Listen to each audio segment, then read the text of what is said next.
Welcome to water proofing solutions అండి. ఈ building వచ్చి పి గన్నవరం నుంచి లీకేజ్ అవుతుందని కాల్ చేశారు. మేము వెళ్ళి చూసాము. ఇది వచ్చి ఆర్సీసీ స్లాబ్ కాదనమాట, గాను సున్నంతో గాను సిమెంట్తో కట్టింది ఇది. ఆ బిల్డింగ్ చూసిన తర్వాత వాళ్ళకి మాకు రేట్ ఓకే అయిన తర్వాత బిల్డింగ్ స్టార్ట్ చేయడం జరిగింది. ఫస్ట్ ఐరన్ బ్రష్ పెట్టి బిల్డింగ్ అంతా క్లీన్ చేసుకోవడం స్టార్ట్ చేశారన్నమాట అండి. ఆ బిల్డింగ్ మనకి క్రాక్స్ కనపడాలంటే మెయిన్ వచ్చి బ్రష్ క్లీనింగ్ ఉండాలి, బాండింగ్ కూడా బాగుంటుంది అన్నమాట అండి. క్లీనింగ్ లేకపోతే మనం ఎంత కెమికల్ వేసినా కూడా గ్రిప్ అనేది ఉండదు, కాబట్టి క్లీనింగ్ చేసుకోవాలి. బిల్డింగ్లో రావు మొక్కలు కూడా అక్కడక్కడ రావడం జరిగింది. దాన్ని మనం కొట్టి అంటే పైన నుంచి తీస్తే మళ్ళీ రావు మొక్క వేరు ఉండడం వల్ల మనకి ఫ్యూచర్లో మళ్ళీ ఎఫెక్ట్ ఉంటుంది. అలా రాకుండా ఉండాలంటే మన వేరు ఏదైతే ఉందో వేరు మొత్తం పూర్తిగా తీసుకోకపోతే మనకి చాలా ఇబ్బంది అన్నమాట అండి.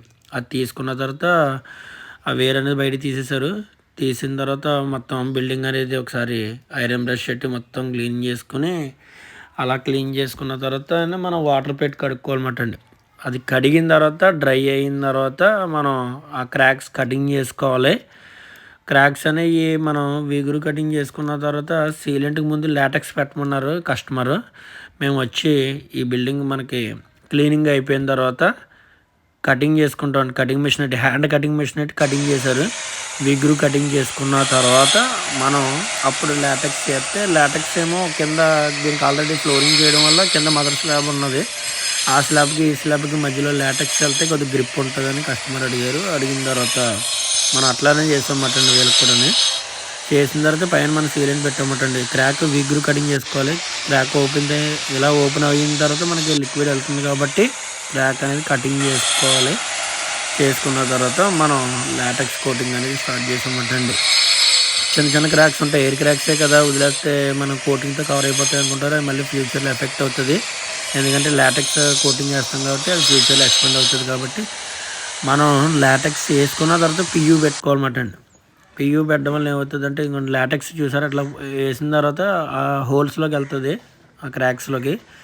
మనకి ఆ క్రాక్స్ అన్నీ ఫిల్ అయిన తర్వాత మనకి ఫస్ట్ కోటింగ్ అయిన తర్వాత కూడా మనకి క్రాక్స్ ఇంకా కనబడతాయి అన్నమాట అండి. అది కోటింగ్ ముందు మనం క్రాక్ ఫిల్ చేసుకోవాలి, తర్వాత చేసుకోవాలి. అప్పుడు పియూ సీలెంట్ పెట్టుకోవాలన్నమాట అండి. ఇక్కడ మనకి గ్రే కలర్లో కనబడుతుంది చూసారా, దాన్ని పియూ సీలెంట్ అంటారు. ఇది డాక్టర్ ఫిక్సెట్లోని, నెక్స్ట్ ఫాస్ట్ ట్రాక్లో ఉంది, ఏషియన్ వీటిలో కూడా ఉందన్నమాట అండి, బాస్టిక్లో ఉంది.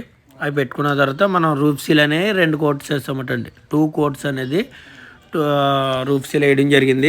వెర్టికల్ హారిజాంటల్గా 2 కోటింగ్ వేసామట అండి. అది మనకి పారాబిట్ వాల్ కూడా 6 ఇంచెస్ పారాబిట్ వాల్ కూడా కవర్ అయ్యేలాగా వేసామటండి. అలా వేసిన తర్వాత సెకండ్ కోటింగ్ వేసిన తర్వాత కూడా నెర్రలు కనబడతాయి మనకి క్రాక్స్. ఆ క్రాక్స్ ఫిల్ చేసుకోవాలి. క్రాక్స్ అన్ని ఫిల్ చేసుకుని హోల్స్ చిన్న హోల్సే కదా వదిలేస్తారన్నమాట అండి. అలా వేసుకోవడం వల్ల మనకి ఫ్యూచర్లో ఇబ్బంది. మొత్తం క్రాక్స్ అని ఫిల్ చేసుకుని రూఫ్ సీల్ కోటింగ్ వేసుకుంటే మనకి ఫ్యూచర్లో మళ్ళీ ఆ క్రాక్స్ అనేవి డెవలప్మెంట్ అవ్వకుండా మనకి ఇది సెక్యూర్గా ఉంటుంది అలామాట. మేము ఆంధ్ర తెలంగాణలో ఎక్కడికైనా వచ్చి చేస్తాము. ఒకటే కాస్ట్ ఉంటుంది. 7 ఇయర్స్కి 12 ఇయర్స్కి సెపరేట్ కాస్ట్. సర్వీస్ ఛార్జెస్ అట్లా ఏమి ఉండవు. ప్రతి దిక్కున మా టీం అనేది వర్క్ చేస్తుంది కాబట్టి మేము రీజనబుల్ ప్రైస్గా మీకు సర్వీస్ ఇవ్వడం జరుగుతుంది. అలాగే వారంటీలో మేము ప్రతి 1 ఇయర్కి వచ్చి బిల్డింగ్ చెక్ చేయడం జరుగుతుంది. మనం ఇప్పుడు ఈ సీజన్లో చేసుకున్నామంటే మే నెలలో ఏదో మంత్లో మాట అండి. అలాగ మనకి క్లైమేట్ తగ్గట్టు డే అంటే డే, నైట్ అట్లా అయితే అలా అన్నమాట. ఇది రెసిడెన్షియలే, బట్ మేము నైట్ 11 వరకు చేయడం జరిగింది. మళ్ళీ ఈ బిల్డింగ్ ఒకసారి చూసుకున్న తర్వాత నైట్ చేస్తే మెయిన్ అక్కడక్కడ క్రాక్స్ అనేవి ఈ జాయింట్స్ అవి కలవమటండి. అవి మార్నింగ్ వచ్చి టచ్ అప్ ఇచ్చుకుంటాం అన్నమాట అండి. అది టచ్ అప్ ఇచ్చుకోవడం, దాన్ని బట్టి మనకి ఫ్యూచర్లో మనకి ఎటువంటి ఇబ్బంది ఉండదు. ఇదిగోండి ఈ విధంగా మీరు కూడా